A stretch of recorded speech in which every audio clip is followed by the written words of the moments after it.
Salut la famille, j'espère que vous vous portez bien. Mon nom est Ulrich Koussembe, membre de l'US Army Reserve en tant que 60A Delta.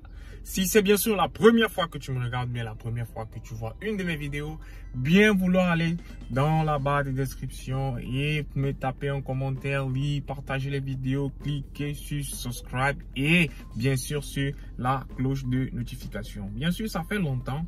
On n'a pas posté de vidéo. Ça fait approximativement un mois qu'on n'a pas posté nos vidéos et nous nous en excusons. Bien sûr, j'ai eu quelques situations personnelles, professionnelles et on va dire quoi, de santé qui bien sûr ne me permettaient pas de pouvoir vous faire une vidéo en bonne et due forme. Et bien sûr, à propos de cela, je demande pardon à tous mes abonnés, bien sûr. Alors aujourd'hui, nous allons débattre d'un sujet assez tactique et parfois qui fait en sorte que certaines personnes, vu qu'ils n'ont pas une information à temps, ratent l'opportunité de pouvoir rejoindre l'armée américaine en toute, on va dire ça comment? De manière simple quoi. Mais aussi, il faut comprendre que les nouvelles politiques ou bien encore les nouvelles policies qui sont postées sur le site goarmy.com peuvent être bénéfiques pour vous et parfois harmful pour vous. Pour savoir pourquoi, bien vouloir rester scotché sur la vidéo.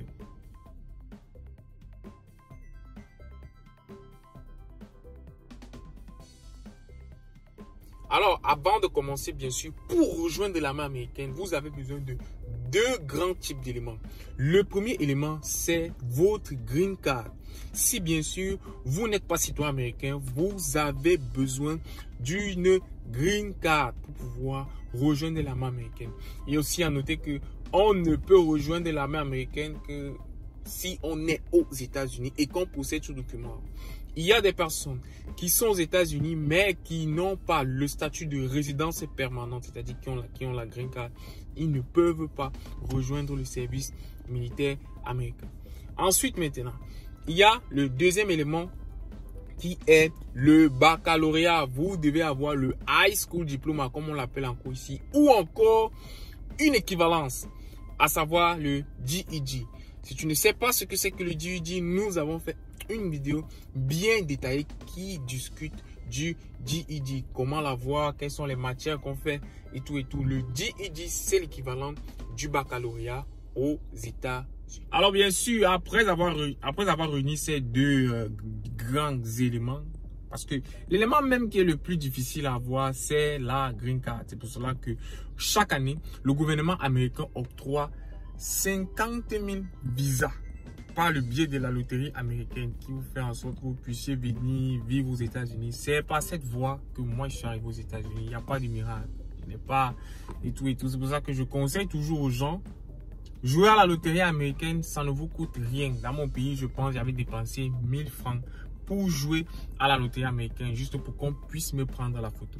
Il y a d'autres personnes qui le font gratuitement et j'en connais énormément. Si vous voulez, pendant que le processus de la green card va commencer, je pense que ça commence bientôt, écrivez-moi inbox, je vais vous mettre en contact avec ces différentes personnes-là qui vont vous aider, bien sûr, à pouvoir jouer à la green card.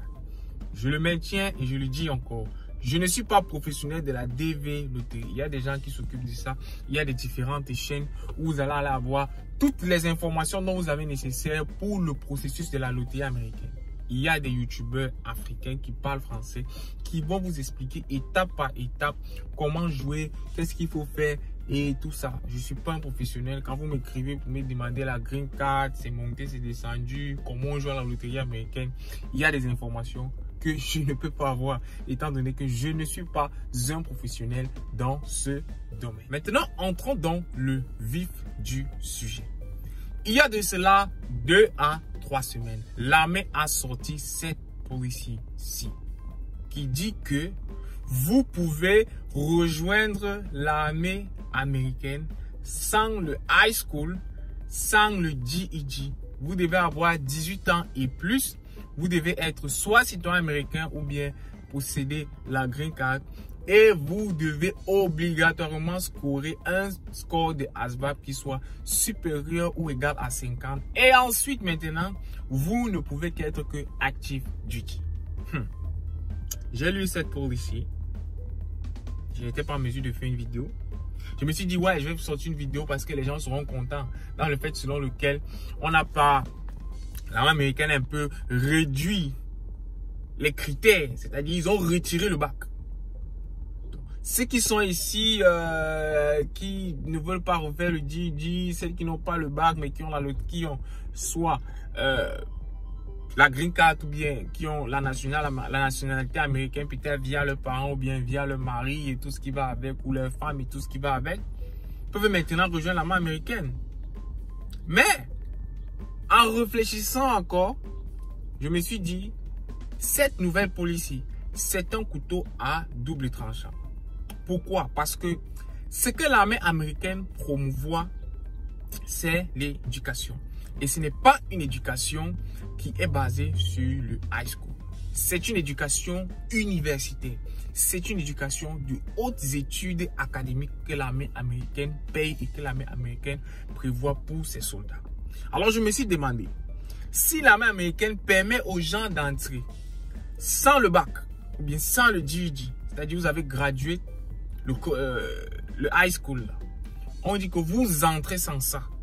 Quel est le genre de job que vous allez faire? Je me suis posé cette question. Deuxième question. Étant donné que l'armée américaine paye les études universitaires, et pour pouvoir aller à l'université aux États-Unis, vous devez avoir le bac comme dans tous les pays du monde entier. Alors, quel sera le devenir de ces soldats-là qui vont entrer dans l'armée américaine sans le bac? Je me suis posé cette question et dit non, je vais encore attendre et tout avant de faire une vidéo et tout. Et il y a de cela 4 jours, une autre policier est sortie où on a mis l'ancienne policier qui disait que vous pouvez entrer sans le bac et tout en stand-by. Pourquoi est-ce qu'on l'a mis en stand-by? On a dit, disait que vous pouvez entrer avec sans le bac, 18 ans et plus, green card holder ou citizen, vous devez scorer 50 au score de ASVAB et vous devez être automatiquement active duty. C'est-à-dire, vous ne pouvez pas être réserve, vous ne pouvez pas être National Guard, vous ne pouvez pas, tous les réserves là, vous ne pouvez pas, tous les réserves et tous les National Guard et tous les différents components, vous ne pouvez pas être ça. Vous pouvez uniquement être active duty. Ben, ça veut dire que l'armée a besoin des gens. L'armée a besoin des gens. Actuellement aux États-Unis, nous vivons ce qu'on appelle un shortage de personnel. Il n'y a pas les gens pour travailler. Quelqu'un bien sûr va me dire que l'armée peut simplement recruter. Non, vous dites que fallait porter les gens et tout. Ça ne se passe pas comme ça. Ils respectent un algorithme d'employment, une manière avec laquelle ils emploient les gens. Parce que comme je le disais tantôt, l'armée américaine promouvoit l'éducation. Et pour promouvoir l'éducation, vous devez avoir une base. Alors, ceux qui sont en haut là, ceux de la Big Army, je suis sûr, ils se sont réassis sur la police. Ils ont dit, c'est vrai, nous avons besoin des gens, mais nous n'avons pas besoin de tout le monde. Parce que quoi? Beaucoup de personnes pensent que l'armée américaine prend tout le monde. C'est faux. Si l'armée américaine prenait tout le monde, il y a beaucoup de personnes qui seraient dans l'armée aujourd'hui. Mais l'armée ne prend pas tout le monde. Vous devez avoir au minimum le bac. Vous devez avoir la green card ou bien vous devez être citoyen américain. Vous devez être en bonne santé, mentale et physique, pour pouvoir accomplir chaque mission. Il y a des gens, ils ont la volonté, ils ont le bac, ils ont la green card, ils sont citoyens américains, mais mentalement, ils ont des problèmes. Physiquement, ils ont des problèmes. Ok? Dans la santé, dans la santé, ils ont des problèmes. Ils ne peuvent pas rejoindre l'armée américaine. Ça se passe.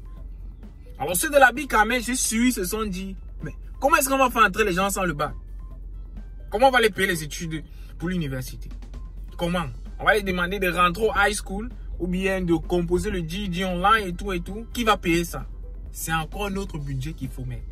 Alors il y a de cela 4 jours, l'armée américaine a mis cette policy qui disait que vous pouvez rejoindre l'armée américaine sans le bac en stand-by. Et après avoir lu la nouvelle policy, il disait ceci. Tous ceux qui ont commencé le processus, tous ceux qui ont déjà commencé le processus avec la policy qui disait que vous pouvez rejoindre l'armée américaine sans le bac, ils vont continuer. Mais ceux qui étaient en train d'entamer le processus, on va cancel. Ils vont aller chercher le bac avant de revenir. En langage facile, c'est pour dire que si, quand la police est sortie de cela 2 à 3 semaines, tu as automatiquement contacté un recruteur et tu avais signé ton contrat, la nouvelle loi ne s'applique pas sur toi. Parce que tu as déjà signé le contrat. Que tu as rejoint la main américaine sans le bac. Ça veut dire que tu as scoré 50 au score de ASVAB. Et encore, tu es automatiquement active duty. Tu n'es pas réserve, tu n'es pas National Guard et tout ce qui va avec. Donc, c'est ça qui s'est passé il y a quelques jours. On a mis tout en stand-by et je pense qu'ils vont annuler cette policy parce que pour moi, cette policy n'est pas bonne. Elle n'est pas bonne du tout. Elle n'est pas bonne parce que vous rejoignez la main américaine sans le bac pour aller faire quoi? Je fais partie d'une personne qui promouvoit l'éducation. Qui dit allez à l'école, il faut s'éduquer. Parce que ce n'est que cette éducation-là qui peut faire sortir nous, je dis ça comment, nous de l'Afrique noire et qui sommes devenus citoyens américains. Parce que c'est la connaissance que nous cherchons, c'est l'éducation que nous cherchons. Il faut aller à l'école, il faut étudier. Et c'est pour cela que le service militaire américain met en place des éléments qui fassent en sorte que les gens puissent aller à l'école d'un niveau universitaire. Pas le niveau du bac. Donc, si déjà tu avais vu cette police et tu as dit, oh, là, la question, je n'ai jamais parlé de ça. C'est tout simplement parce que moi, je veux votre bien. Je ne peux pas conseiller à quelqu'un de rejoindre un système sans le bac. Surtout le système américain. Sans le bac ou bien sans l'équivalent du bac. Je ne peux pas conseiller à quelqu'un de le faire. Alors, merci d'avoir regardé la vidéo. Bien sûr, si vous avez des avis et tout ce qui va avec, bien vouloir le mettre dans les commentaires. Alors, on se revoit pour nos prochaines vidéos. Ciao, ciao la famille.